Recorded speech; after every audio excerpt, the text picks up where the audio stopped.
Hi అండి. ఈరోజు మనం 2 రకాల కర్రీస్ అనేది చేసుకోబోతున్నామండి. అందులో ముందుగా కావాల్సిన పదార్థాలు ఒకటి చిక్కకూర కర్రీ అండ్ రెండవది పొట్లకాయ అండి. రెండిటికి సేమ్ ప్రాసెసింగ్ కాబట్టి ఒకటేసారి చెప్పబోతున్నానండి. ఒకటి సాల్ట్ అండ్ కారము, పచ్చిమిర్చి, కొత్తిమీర అండ్ మనకు జీలకర్ర, ఆవాలు, పసుపు అండి. ఇవన్నీ కూడా మనం మంచిగా పొట్లకాయ ముక్కలని రౌండ్గా కట్ చేసి పెట్టుకోవాలండి. అండ్ చిక్కకూరను కూడా మంచిగా చిన్న కట్ చేసుకొని మంచిగా కడిగి క్లీన్ చేసి పెట్టుకోండి. ఎందుకంటే ఈ వర్షాకాలంలో వచ్చే ఆకుకూరలు ఏదైనా సరే ఇసుక అనేది చాలా ఎక్కువగా ఉంటుంది.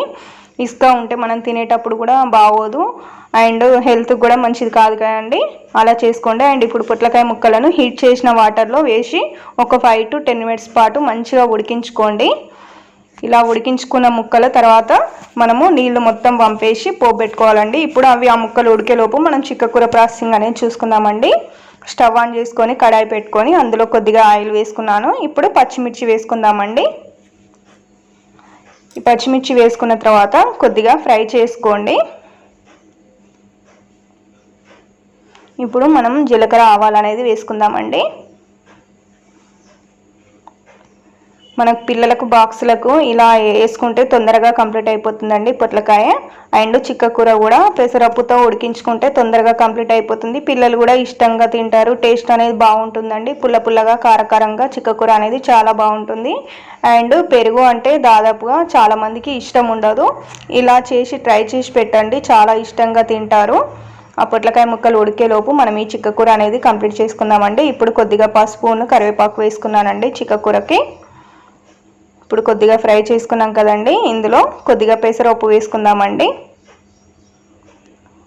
జస్ట్ 5 to 10 minutesలో 2 రకాల కర్రీస్ అనేది రెడీ అయిపోతాయండి. మనం కట్ చేసుకోవడమే ఆలస్యం కానీ చేసుకోవడం చాలా త్వరగా అయిపోతుందండి.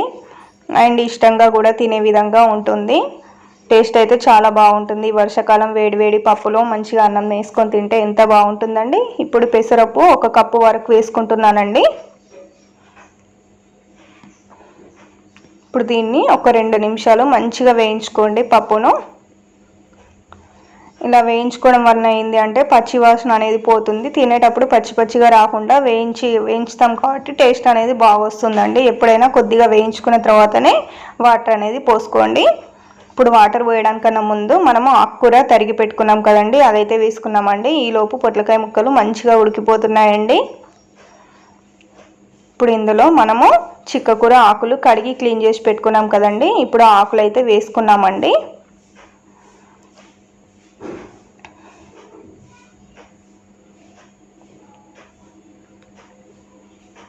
ఇప్పుడు మనం ఆకులు వేసుకొని ఒక 2 నుంచి 3 నిమిషాల పాటు మళ్ళీ ఒకసారి కలుపుకోవాలండి. ఇలా కలుపుకోవడం వల్ల ఏంటి అంటే చివరకు అడుగంటకుండా ఉంటుంది. గిన్నె భాగం అనేది పైనకి పచ్చిగా ఉండకుండా ఉంటుంది. మంచిగా ఎప్పుడైనా ఏ కర్రీ అయినా సరే కింది నుంచి మీది వరకు మొత్తం కలుపుతూ ఉండాలండి. ఇలా రౌండప్ చేస్తూ ఉంటేనే కర్రీ అనేది టేస్ట్ వస్తుంది. మొత్తం ఒకటే విధంగా ఉడుకుతుందండి, లేకపోతే కిందికి మాడిపోతుంది, పైనకి పచ్చిగా ఉంటుంది. ఇలా మంచిగా 2 నుంచి 3 నిమిషాల పాటు మంచిగా కలుపుతూనే ఉండండి.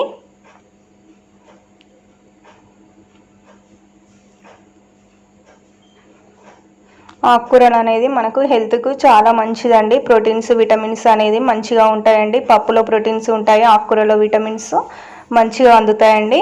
మనం నాన్ వెజ్ తినని వాళ్ళకు ఈ ఆకుకూరలు, పప్పులు అనేది చాలా బెనిఫిట్ని ఇస్తాయండి. నాన్ వెజ్ తినము అని ఎందుకు చెప్తున్నానంటే మేము వైసెస్ అండి, నాన్ వెజ్ తినము. మాకు ఈ పప్పులు, ప్రోటీన్స్ అండ్ ఈ ఆకుకూరలోనే విటమిన్స్ వెతుక్కుంటాము. ఇప్పుడు మంచిగా ఫ్రై అయిపోయింది కదండి, ఇందులో కొద్దిగా వాటర్ వేసుకుందామండి. వాటర్ అనేది కొలత అనేది అవసరం లేదండి. మీకు బాగా మెత్తగా తినాలి అనిపిస్తే ఎక్కువగా వాటర్ వేసుకోండి, లేదు మీడియంగా తినాలి అనుకుంటే కొంచెం తక్కువగా పప్పు ఉడికే మందం వేసుకుంటే సరిపోతుందండి. నేనైతే నార్మల్గా వేసుకున్నానండి. ఎప్పుడైనా సరే ఉప్పు, కారం అనేది కొలత వేసుకోవాలి. మిగతా ఐటమ్స్ కొలత అనేది అవసరం లేదండి. మనం తినడానికి సరిపడా వేసుకుంటే సరిపోతుంది. ఉప్పు, కారం అనేది 2 ఈక్వల్గా వేసుకుంటేనే ఏ కర్రీలైనా సమానమైన టేస్ట్ బాగుంటుందండి. ఆ పప్పు ఉడికేలోపు ఇప్పుడు మనం పొట్లకాయను చూసుకుందామండి. ఎందుకంటే అది టైం పడుతుంది కదండి. టైం పడేలోపు మనం వేస్ట్ చేసుకోవడం కన్నా ఇలా వృధా కాకుండా ఉంటుంది కదండి. గిన్నె అనేది చాలా వేడిగా ఉందండి. ఇప్పుడు ఒక క్లాత్ తీసుకొని ఆ నీళ్ళు మొత్తం వంపేసుకుందామండి. ఇప్పుడు ఈ నీళ్ళు మొత్తం వంపాక ఆ ముక్కలన్నీ మనకు వేరే బౌల్లోకి తీసుకొని పక్కన పెట్టేసుకోవాలండి. తర్వాత ఆ బౌల్ను మనం పొయ్యి మీద పెట్టుకొని కొద్దిగా ఆయిల్ అనేది వేసుకుందామండి. ఈ నీళ్ళు మొత్తం వంపేసేయాలండి. నీళ్ళతోటి ఉంటే ఏంటి అంటే టేస్ట్ అనేది అంతగా బాగోదు. నీళ్ళు మొత్తం వంపేసి ఇప్పుడు గిన్నె అనేది స్టవ్ మీద పెట్టుకున్నామండి. ఇందులో కొద్దిగా ఆయిల్ వేసుకుందాం మనం. సేమ్ అండి, మళ్ళీ పచ్చిమిర్చి కొద్దిగా. ఆయిల్ అనేది మంచిగా హీట్ ఎక్కింది కదండి. పచ్చిమిర్చి వేసుకుందాము. ఒక్కసారి కలుపుకుందామండి.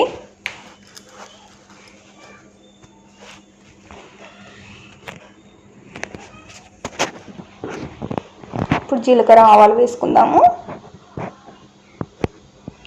కొద్దిగా కరివేపాకు వేసుకుందామండి. కరివేపాకు కూడా కంటికి మంచిదండి. అండ్ జుట్టు రాలడానికి కూడా చాలా మంచిది, రాలకుండా చేస్తుందండి. జుట్టు స్ట్రాంగ్గా అవ్వడానికి కళ్యామాకు కూడా ఎంతో మేలు చేస్తుంది. మేమైతే కరివేపాకు పొడి కూడా రెడీ చేసి పెట్టుకుంటానండి. కరివేపాకు అండ్ మునగాకు పొడి అలా రెడీ చేసి పెట్టుకుంటే హెల్త్కి చాలా మంచిది అండ్ హెయిర్ కూడా చాలా మంచిది. ఇప్పుడు కొద్దిగా పసుపు వేసుకున్నామండి. ఇప్పుడు మనం ముందుగా రెడీ చేసి పెట్టుకున్న పొట్లకాయ ముక్కలు ఉన్నాయి కదండి, అవి మొత్తం నీళ్ళు వంపేసి పక్కన పెట్టుకున్నాం కదా, ఆ ముక్కలు అయితే వేసుకుందామండి.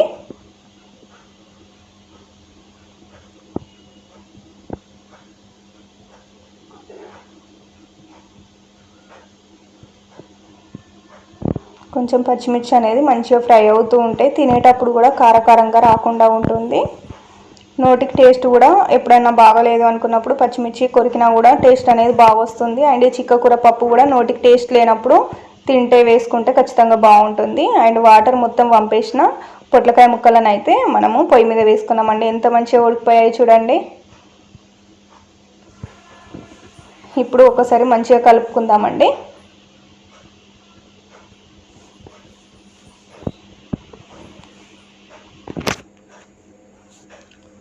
ఒక 2 నిమిషాల పాటు మంచిగా కలుపుకోండి. 2 నుంచి 3 నిమిషాలు మంచిగా కలుపుతూనే ఉండండి.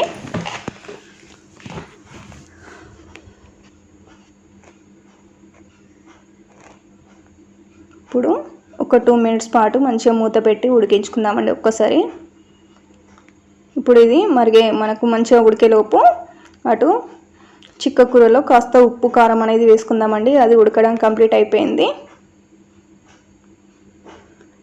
ఇప్పుడు ఒక చెంచా వరకు సాల్ట్ అండ్ చెంచా వరకు కారం వేసుకుందామండి.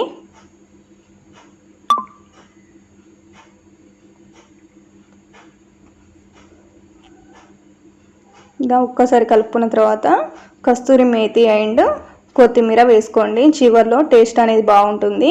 కొత్తిమీర నేనైతే ఎప్పుడు పోపులో వేయనండి, ఇలా చివర్లో వేస్తే స్మెల్ అనేది బాగా వస్తుంది, టేస్ట్ కూడా బాగుంటుంది అనేసి చివర్లోనే వేస్తానండి. చూసారా అండి, మన పప్పు అయితే రెడీ అయిపోయింది. ఇందులో ఇప్పుడు మనం కొద్దిగా కస్తూరి మేతి మంచిగా నలుపుకొని వేసుకోండి. తినేటప్పుడు స్మెల్ బాగా వస్తుందండి. అండ్ కొద్దిగా కొత్తిమీర అండి. ఇప్పుడు మనకు పప్పు అయితే రెడీ అయిపోయినట్టేనండి.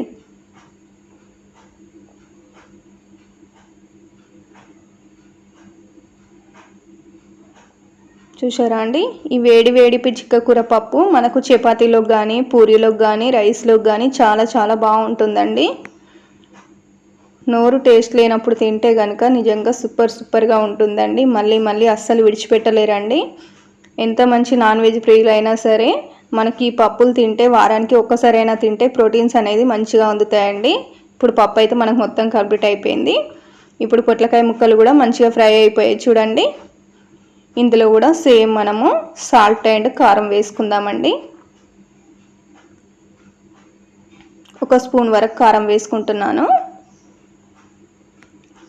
అండ్ సేమ్ కారం ఎంత వేసుకున్నామో సాల్ట్ కూడా సేమ్ ఈక్వల్ ప్రాసెస్లో వేసుకోవాలండి. ఇప్పుడు దీన్ని ఒకసారి మంచిగా కలుపుకోండి.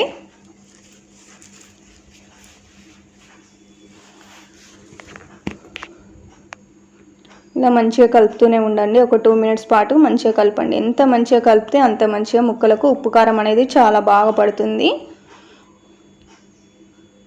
లేదంటే మనం తినేటప్పుడు ఒక ముక్కకు ఉప్పు, ఒక ముక్క కారము అలా ఉంటే టేస్ట్ అనేది బాగోదు కదండి. అందుకే ఎంత మంచిగా కలుపుకుంటే అంత బాగా అనేది వస్తుంది కర్రీ అనేది. ఇప్పుడు కొద్దిగా కస్తూరి మేతి అండ్ కొత్తిమీర వేసుకుందామండి. ఈ కొత్తిమీర కస్తూరి మేతి చివర్లో వేసుకుంటేనే బాగుంటుందండి. ఎప్పుడు కూడా పోపులో వేసుకోకండి. కొద్దిగా నలిపేసి కస్తూరి మేతి వేసుకుంటున్నాను. అండ్ మరలా ఒకసారి కలుపుకోండి.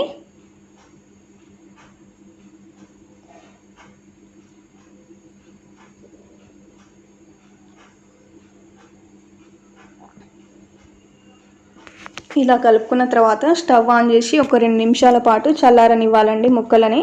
చల్లారనిచ్చిన తర్వాత మనకు గడ్డ పెరుగు అనేది వేసుకోండి. వాటర్ పోసుకొని వేసుకుంటే ఏంటంటే అంత టేస్ట్గా ఉండదు, బాగోదు.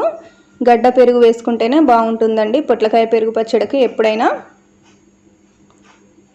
ఇప్పుడు ఒకసారి మళ్ళీ కలుపుకోండి. చూసారా అండి ఎంత బాగా వచ్చిందో. మీరు పొట్లకాయను ఇంకా ఏ రూపంలో అయినా తయారు చేస్తారో మాకు కామెంట్ రూపంలో తెలియచేయండి. మీకు ఏ విధంగా అయినా మంచి మంచి కామెంట్లు పెడుతూ ఉండండి. మీకు ఎలాంటి వంటకాలు కావాలన్నా నేను చేసి పెట్టడానికి రెడీగా ఉంటానండి. ఇప్పుడు మనకు చిక్కకూర పప్పు అండ్ పొట్లకాయ పెరుగు పచ్చడి 2 కూడా రెడీ అయిపోయాయండి. నా ఛానల్ కనుక ఫస్ట్ టైం చూస్తున్నట్లయితే లైక్ చేసి సబ్స్క్రైబ్ చేసుకోవడం మర్చిపోవద్దు.